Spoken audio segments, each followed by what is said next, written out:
Hi everybody, this is Renee Blasky of the Leap Network. Welcome back to the weekly Leap videos. In this video, I want to discuss how to find clients. Many of you, when you first start off in a business, you contemplate how are you going to find your clients, and that's probably one of the biggest challenges when you start your business is to find the clients, to actually sign them up or sell your product or service, and then start increasing your income so that you can start to become profitable. So there are many different ways that you can find your clients. And again, the best way is not necessarily just one way. You want to be looking at finding clients from many different ways, because if one area dries up, you still have other ways to find your clients. And again, this will depend on your product or service. So one of the ways that you can do this is to um, attract as many people as possible with a free gift. Okay, so when you have a free gift or a free sample of your product or service, then you can start either advertising on social media, or you can just let everybody know. You can actually create little postcards and hand them out when you're at networking. So networking functions are very critical for finding your clients. Also, before you even start to look for your clients, it's very critical that you actually identify who your clients are and where they hang out. Okay, so make sure that you do that. And I do have a client avatar worksheet. If you're interested in that, I can send that to you.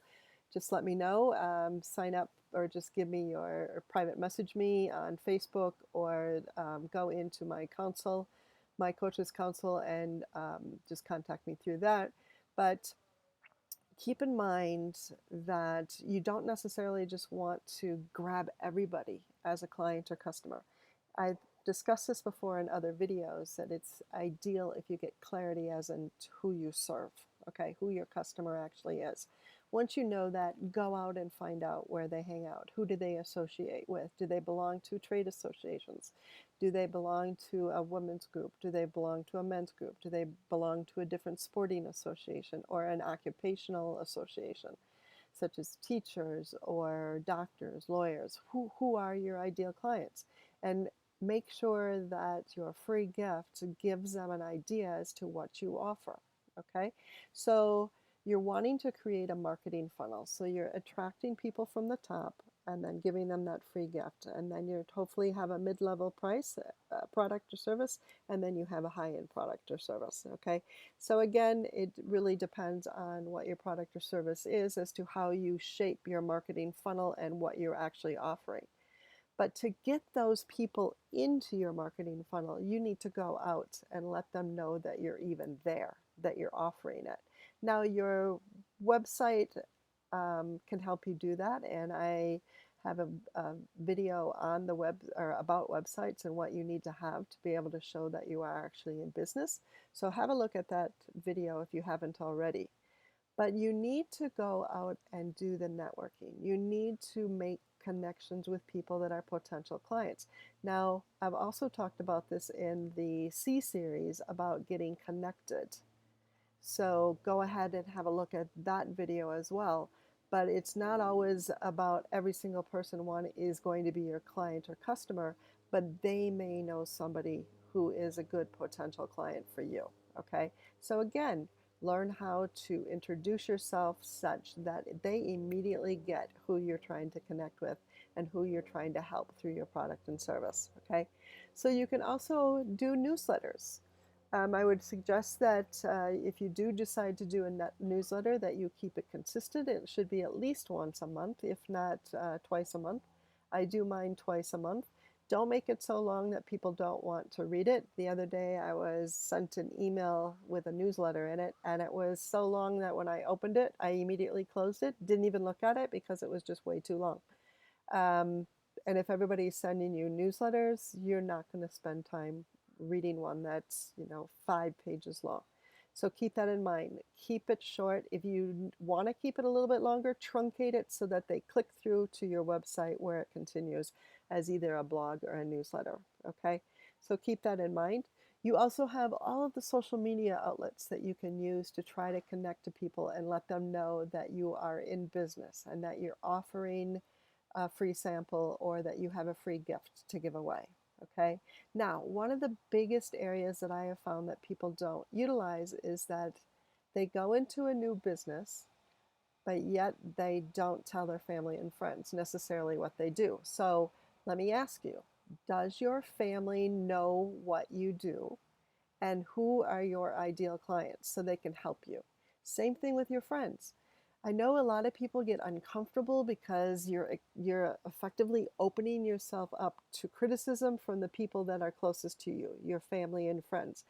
But keep in mind, they know that you're brilliant. They know that you can help people. So why not let them help you? Because more than likely they want to help you. Now, sometimes that's not the case. And if that is not the case, that's okay. Just acknowledge it and say, okay, maybe I direct it to my friends, my family. I'll just keep as my family. Don't want to mix my business with my family. So let me reach out maybe to 5 of your closest friends and say, hey, look, do you happen to know anybody who is facing these problems? Because I think I can help them. And if you want, I can even give you my free gift so that you pass it on to them because I'd really love to help them with their problem. So ask for help. You don't have to do this alone. So there's many different ways that you can look for clients when you're first starting out. You can do speaking engagements as well. Again, if you know where your clients hang out and there's an association that they belong to, approach the association and see if you can give a talk or you can attend the meetings so that you can network with these people. Or perhaps you can send out a flyer that they distribute at a luncheon or a breakfast meeting. Find out where they hang out, and then how do you create strategic partnerships with people that also have the same type of clients that you are looking for, but in a different field, so you're not directly competing. Okay. So, for instance, for me, I'm a business coach for startup entrepreneurs. So, I am looking for business lawyers as strategic partners because they are in contact with people who are developing businesses, who are registering their businesses legally. I also work with accountants because, again, too, they're helping people, entrepreneurs, start their businesses and they know who is struggling to get to the next phase in their business, so they can perhaps refer me to some of their clients. I'm also looking for relocation companies as a strategic partner because I know the trailing spouse or the person who has had to give up their job because of a family obligation, they may be working with a relocation agent. So I work with them. So find out what type of strategic partners you can find for your business and then approach them. Because remember, the strategic partner may want to work with you because they also get to offer their client more value through your services. You're not in competition with each other. And if they can help their client, they get more loyalty with their customer or client as well. So it's a win-win-win situation. The strategic partner wins because they can offer more value to their client. The client wins because they get services from 2 different people offering different products or services. And you also win because you get access to a potentially new client. So look out for those strategic partners. They're very important in building your business. So I hope that these ideas have helped you.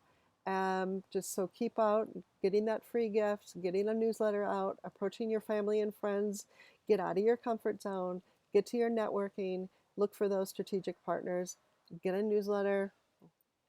This goes on and on and on. Okay. So always think of different ways.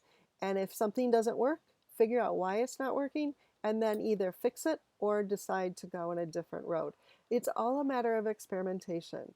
So keep that in mind. Don't be fixated on only one option. Do them all if you possibly can because you never know when your clients are going to show up. I've had very good luck with my newsletters. I get very good responses from them. I've had at least 3 or 4 people, probably, every newsletter who writes back to me and says, can we talk about this? Because this is really bugging me. Okay, so there's a potential client. All right, not all of them are going to sign up with you, particularly the higher ticket item you are, the more you're going to have to work on establishing that relationship. But keep it in mind. It's a way of staying connected so that your brand, your story is in their email or their email box all the time. So keep it in mind. And if you'd like some help with this, I'd love to help you.